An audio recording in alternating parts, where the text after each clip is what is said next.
क्या सच में एलियंस धरती पर रहते हैं? और क्या कोई जन्म से अंधा इंसान सपने देख सकता है? और अगर आप आईफोन यूज करते हो तो भी आपको ये एक सीक्रेट नहीं पता होगा। और आखिर कैसे वल्चर्स हमारे इकोसिस्टम को सेफ रख रहे हैं? तो वीडियो काफी इंटरेस्टिंग है, इसलिए अभी से लाइक कर दो। नंबर 1, क्या आप जानते हो कि पेंगुइन्स एक दूसरे को काफी रोमांटिक तरीके से प्रपोज करते हैं? सबसे पहले मेल पेंगुइन फीमेल पेंगुइन को एक खूबसूरत पत्थर देता है जो उनका प्रपोजल होता है। और अगर फीमेल को ये पत्थर पसंद आता है तो वो उसे अपने नेस्ट में रख लेती है और दोनों मिलकर एक साथ नेस्ट बनाते हैं। और अगर फीमेल पेंगुइन को पत्थर पसंद नहीं आता तो मेल पेंगुइन को दूसरा नया पत्थर ढूंढना पड़ता है। नंबर 2, हमें स्कूल में पढ़ाया गया था कि बिना वोवेल के इंग्लिश में कोई वर्ड नहीं बन सकता, लेकिन ये बात बिल्कुल गलत है, क्योंकि इंग्लिश अल्फाबेट में बहुत सारे वर्ड्स ऐसे हैं जिनमें वोवेल यूज नहीं होता, जैसे कि रिथम, ड्राई, किराई, फ्लाई, स्काई, जिम, ट्राई। अब आपने नोटिस किया होगा कि इन सभी वर्ड्स में वोवेल नहीं है, लेकिन एक लेटर कॉमन है, वाई। तो मैं आपको बता दूं कि जब किसी वर्ड में वोवेल यूज नहीं होते तो वाई को एक सेमी वोवेल या कॉन्सोनेंट के रूप में यूज किया जाता है और कुछ सिचुएशन में ये वोवेल की तरह बिहेव करता है। नंबर 3, क्या आपने कभी सोचा है कि अगर किसी इंसान को जन्म से अंधापन है तो क्या वो सपने देख सकता है? वेल, अगर किसी इंसान को जन्म से ही अंधापन है तो उसे सपने में कुछ नहीं दिखता, लेकिन उसके सपने सुनाई देने वाली आवाजों, एहसासों और दिमागी तस्वीरों के रूप में हो सकते हैं। लेकिन अगर किसी इंसान को बाद में अंधापन होता है तो उन्हें उनके सपने पुराने अनुभव के हिसाब से दिखाई दे सकते हैं। नंबर 4, अगर आप आईफोन यूज करते हो तो आपको भी ये नहीं पता होगा। आप सबने आईफोन के ये वॉलपेपर तो जरूर देखे होंगे और शायद कई बार यूज भी किए होंगे, और आपको लगता होगा कि ये वॉलपेपर किसी प्लेनेट के हैं, लेकिन ये वॉलपेपर्स किसी प्लेनेट के नहीं बल्कि एक बबल के हैं। अगर विश्वास नहीं हो रहा तो एक बार ट्राई करके देखो। इसके लिए आप किसी प्लेट या कंटेनर में पानी लें और उसमें डिश सोप डालें और हो सके तो थोड़ी सी ग्लिसरीन भी इसमें ऐड कर दें और इसे अच्छे से मिक्स कर लें। अब जो लिक्विड बनता है उसमें स्ट्रॉ डालकर धीरे धीरे से फूंक मारें, इससे एक बबल बनकर तैयार होगा और अपनी फोटोग्राफी स्किल से आप ऐसी फोटो क्लिक कर सकते हो। वैसे आप कौन सा फोन यूज करते हो कमेंट में जरूर बताना।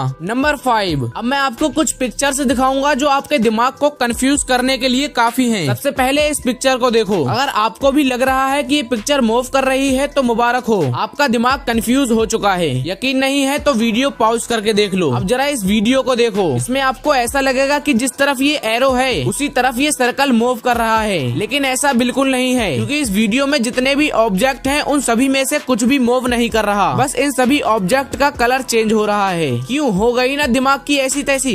नंबर 6, ऑक्टोपस दुनिया का सबसे अजीबोगरीब क्रिएचर है, क्योंकि इसके पास एक या दो नहीं बल्कि 3 दिल होते हैं, और जब ऑक्टोपस तैरता है तो उसके 2 दिल रुक जाते हैं, यानी कि काम करना बंद कर देते हैं और सिर्फ एक दिल ही काम करता है। इसलिए ऑक्टोपस को ज्यादा तैरना पसंद नहीं होता, क्योंकि इससे उसका एनर्जी लेवल गिर जाता है। और ऑक्टोपस के पास 9 दिमाग भी होते हैं, जिसमें एक उसके सिर में और 8 पैरों में होते हैं, और इसके अंदर एक भी हड्डी नहीं होती, और इसलिए काफी लोग इसे धरती का एलियन मानते हैं। बाकी एलियन के बारे में अभी तक कुछ पता नहीं चला है, बस साइंटिस्ट अंदाजा लगा रहे हैं कि एलियन अगर एग्जिस्ट करते होंगे तो वो कुछ हद तक ऑक्टोपस जैसे दिख सकते हैं। नंबर 7, वैसे तो एक डॉग की एवरेज लाइफ स्पैन 10 से 13 साल होती है, लेकिन ये उनकी ब्रीड, साइज और केयर पर डिपेंड करता है। लेकिन इस डॉग से मिलिए, ये डॉग दुनिया का सबसे ज्यादा जीने वाला डॉग है। दरअसल इस कुत्ते का नाम मैगी है। इसका जन्म लगभग 1986 में हुआ था और अप्रैल 2016 में इसकी डेथ हो गई, यानी कि ये डॉग लगभग 30 साल तक जिया, जो इंसान के करीब 133 साल के बराबर होती है। इतने साल जीने के बाद भी गिनीज वर्ल्ड रिकॉर्ड ने उसे वर्ल्ड ओल्डेस्ट डॉग के रूप में मंजूर नहीं किया, क्योंकि मैगी की एज के लिए कोई ऑफिशियल रिकॉर्ड्स नहीं थे।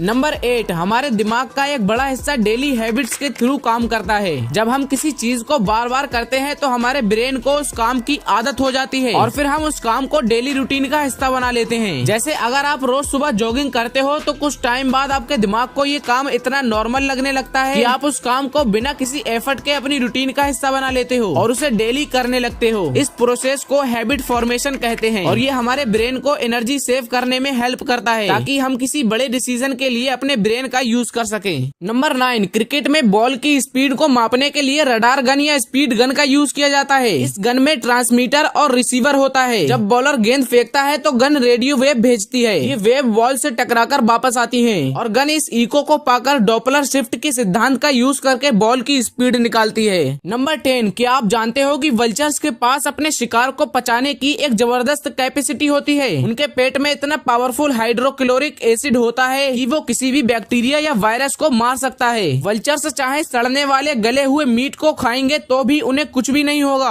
वल्चर्स खाना खाने के साथ हमारे इकोसिस्टम को भी क्लीन करते हैं, क्योंकि वो मरे हुए जानवरों को जल्दी से खाकर खत्म कर देते हैं, जो एनवायरमेंट को सेफ रखता है। आज की इस वीडियो में इतना ही, मिलते हैं जल्दी नेक्स्ट वीडियो में। तब तक आप इस वाली वीडियो को जाकर देख सकते हो। ये वाली वीडियो भी काफी ज्यादा इंटरेस्टिंग है।